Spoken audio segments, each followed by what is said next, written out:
এই যে হলো মুগের ডাল আর এই যে মাছের মাথা। দেখো কত বড় মাথা। এই মাছের মাথা দিয়ে মুগের ডাল আজকে রান্না হবে। মুগ ডাল করা হবে মাছের মাথা দিয়ে। অনেক দিন থেকে ভাবছি করব তা তেমন সুবিধা সুযোগ হয়নি, টাইমও পাইতাম না। আজকে টাইম পেয়েছি, ভাবছি মুগের ডাল দিয়ে মাছের মাথা দিয়ে রান্না করব। সাথে তোমরা থাকো, আশা করি তোমাদের ভালো লাগবে। ভালো লাগলে একটা লাইক কমেন্ট শেয়ার করে দিও। তো আগে ডালটা ভেজে নেব। চলো তাহলে ডালটা ভেজে নেই। শুকনো কড়াইতে ডালটা আগে ভেজে নেব। ডালটা আমি লাল লাল করে ভাজা করে নেব।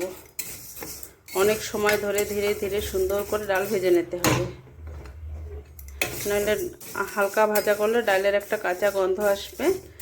আর মাছ দিয়ে করা হবে তো ডালটা সুন্দর করে ভাজা করে তারপরে ডাল সিদ্ধ করে রান্না করতে হবে।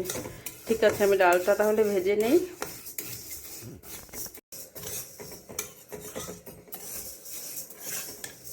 দেখো ডালটা প্রায় ভাজা হয়ে গেছে, লাল লাল করে ভেজে নিয়েছি।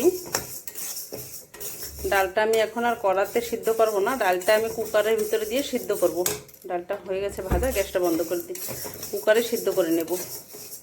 অনেকটা লেটও হয়ে গেছে, তাড়াতাড়ি করতে হবে তো কুকারে দিয়ে দেবো। এখন ডালটা আমি 2-3 বার ধুয়ে নেব। ভাজাটা হয়ে গেছে, এখন ধুয়ে নেব, তারপরে কুকারে সিদ্ধ বসিয়ে দেবো। ডালটা আমি ধুয়ে নিয়ে আসছি, এখন কুকারের ভিতরে দিয়ে দেবো। তেল গরম হয়ে গেছে, ফোড়নে জিরে দেব আর তেজপাতা, শুকনো লঙ্কা। মাছের মাথাটা দিয়ে দিলাম। মাছের মাথাটা এখন ধীরে ধীরে ভাজা হতে থাকে। ডালটা সিদ্ধ হয়ে গেছে, এখন জল দিয়ে দিয়েছি। ওর ভিতরে দিয়ে দেবো হলুদ, আর দিলাম লবণ, আর দেব কাঁচা লঙ্কা। এখন ডালটা জাল হোক, ওইদিকে মাছটাও ভাজা হচ্ছে। ডালটা ভালো করে ফুটুক, আর এইদিকে মাছটাও ভাজা বসিয়ে দিয়েছি।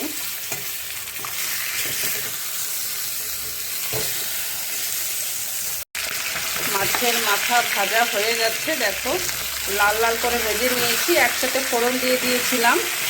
মাছের মাথাটা ভাজা হয়ে গেছে, এখন ডালটা এদিকে জাল হচ্ছে, ধীরে ধীরে জাল হচ্ছে। ডালটার ভিতরে দিয়ে দেবো।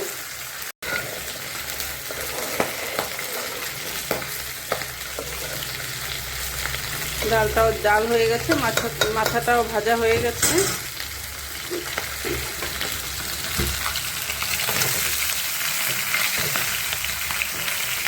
পুরোপুরি ভেঙে গুঁড়ো করে দিলাম না, কিন্তু ডালের ভিতর পুরো মিশে যাবে, যার জন্য একটু আস্তে আস্তে রেখেছি মাথাটা। ঠিক আছে, এখন এর ভিতরে ডালটা আমি দিয়ে দেবো।